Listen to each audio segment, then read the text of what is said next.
بالله من الشیطان الرجیم بسم الله الرحمن الرحیم. مونږه کلاس 9 بایولوژي کې چپټر نمبر 4 چې شروع کړی دی د انټروډکشن چې دی د دې نه مخکې ویډیو چې دا ما کړې وه په هغې پسې ورپسې په نیکسټ پیج باندې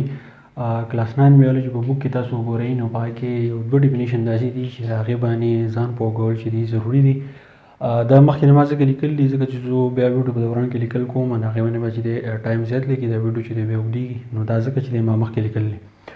نو باقي یو دوه ډیفینیشن دي او لایټ مایکروسکوپ دی او نه ډیفینیشن چې دی هغه دی میګنیفیکیشن. میګنیفیکیشن چې دی څه ته وایي د انکریز ان د ایمیج سایز اف ان آبجیکټ از کالډ میګنیفیکیشن. مطلب دا دی کله چې کلاس 9 سټوډنټان یا چې دي د کلاس 10 سټوډنټان کله چې دوی لیبارټرۍ ته لاړ شي په لیبارټرۍ کې دوی پریکټیکل کوي دوی مایکروسکوپ راوالي اول چې د سلایډ راوالي دوی چې د تیار سلایډونه چې دی راځي یا دوی په سلایډ باندې څه واچوي نه سلایډ چې کله په سټیج باندې کېږي د مایکروسکوپ په سټیج باندې نو بیا چې کله موږ په هغې باندې ایسې کول کوو نو سلایډ ته چې اول په سر موږ سیږو نو په هغې باندې موږ د څه نه ښکاري خو چې کله موږ مایکروسکوپ باندې د هغې سټډي کوو نو تاسو خیال کړئ د هغې پکچر چې دی موږ ته غټ ښکاري. نو د مایکروسکوپ هغه قابلیت یا د مایکروسکوپ هغه صلاحیت یا د مایکروسکوپ هغه خصوصیت چې د هغې د وجې نه مونږ مایکروسکوپ کې کول کوو په سلایډ باندې پکچر چې دی غټ شي نو دغه غټوالي ته ویل کېږي میګنیفیکیشن. ټیک شو؟ ها ورپسې بیا دی ریزولوشن دا دی چې د ایبیلیټي اف ا مایکروسکوپ ټو شو آبجیکټ سپریټلی. د مایکروسکوپ هغه صلاحیت یا هغه خصوصیت چې په هغې باندې څیزونه چې دي دوه څیزونه چې دي هغه موږ ته جدا کېږي هغه چې دی مونږ ګورو. اوس زمونږ د سترګې ریزولوشن پاور چې دی هغه دی 0.2 ملي میټر خو مایکروسکوپ چې دی دا هم موږ ته د دوه نقطو په منځ کې یا زموږ سره دوه ایمیج دي یا پکې دوه نقطې دي دا یو بل سره چې دی سپریټ کوي د 0.2 ملي میټر پورې چې دی څیزونه چې دی جدا کوي هغه چې دی بیا موږ اینو خو بعضې وخت کې زموږ سترګې چې دی کار ونه کوي نو زموږ د سترګو صلاحیت چې دی هغه 0.1 ملي میټر چې دی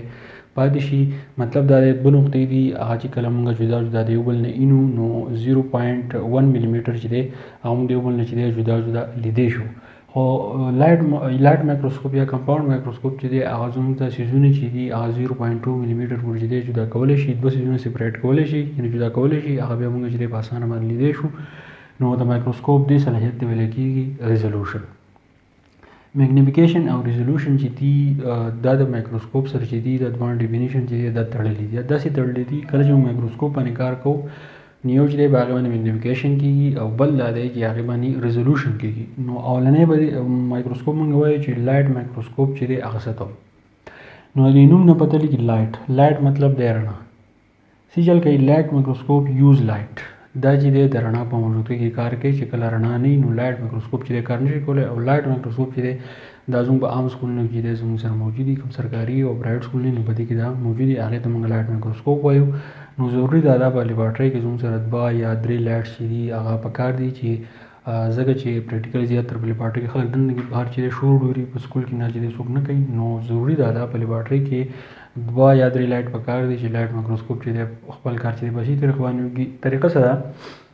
لینز به راوالی دا مایکروسکوپ په سټیج باندې کېږي نو چې چل به وشي لایټ چې دی اول پاس شي د سیمپل نه سیمپل څه دی په سلایډ باندې چې کوم سیمپل د مخکې نه تیار راغلی یا پې تاسو کېدی لایټ به اول د هغې نه پاس شي بیا به دغه لایټ پاس شي 2 ګلاس لینز په مایکروسکوپ چې کوم لینز لګېدلی دي دا به د هغې نه پاس شي. نو اول به څه چلو شي 1 لینز په دې کې د اولنی لینز به څه چلو کي انلارج د ایمیج په سلایډ باندې چې کوم څیز پروت دی د هغې تصویر چې دی دا به موږ ته غټ کړي. سیکنډ لینز به څه چلو کي میګنیفایز د ایمیج د دې میګنیفیکیشن کې کوم سیکنډ دویم نمبر لینز چې دی کوم ایمیج چې په سلایډ باندې دی اول لینز دا غټ کړي خو سیکنډ نمبر لینز دا کار وکړي چې دا سایز د ایمیج د سایز چې دی دا نور هم غټ کړي چې کله نور غټ کړي نو موږ چې دی بیا په صحیح طریقه باندې اینو خو چې کله لایټ د سیمپل نه پاس شي د سیمپل نه چې دی بیا اولني لینز نه د اولني لینز نه بیا د سیکنډ لینز نه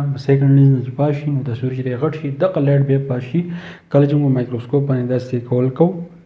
نو دغه لایټ چې دی بیا زموږ سترګې ته راورسي او چې کله سترګې ته راورسي لایټ انټو ویورز موږ ته راورسي نو بیا چې دی هغه څیز موږ په دې طریقه باندې وینو. اوس 1500x ما لیکلی د دې مطلب دا دی لایټ مایکروسکوپ تاسو سره یو ایمیج په سلایډ باندې چې کوم سیس پروت دی د هغې تصویر 1500 ګونه چې دی هغه غټولی شي. خو لایټ مایکروسکوپ کې څه خبره ده can not distinguish objects smaller than 0.2 مایکرومیټر. اوس پکې دا خبره ده چې لایټ مایکروسکوپ کې دا طاقت نشته کم سیس چې یعنی یو سیس چې دی هغه د 0.2 مایکرومیټر نه وړوکی دی نو لایټ مایکروسکوپ چې دی هغه سیس نشي غټولی. نو ضروري دا ده یو سیس چې دی هغه 0.2 مایکرومیټر چې دی پکار دی یا دې نه غټ پکار دی نو لایټ مایکروسکوپ چې دی خو موږ ته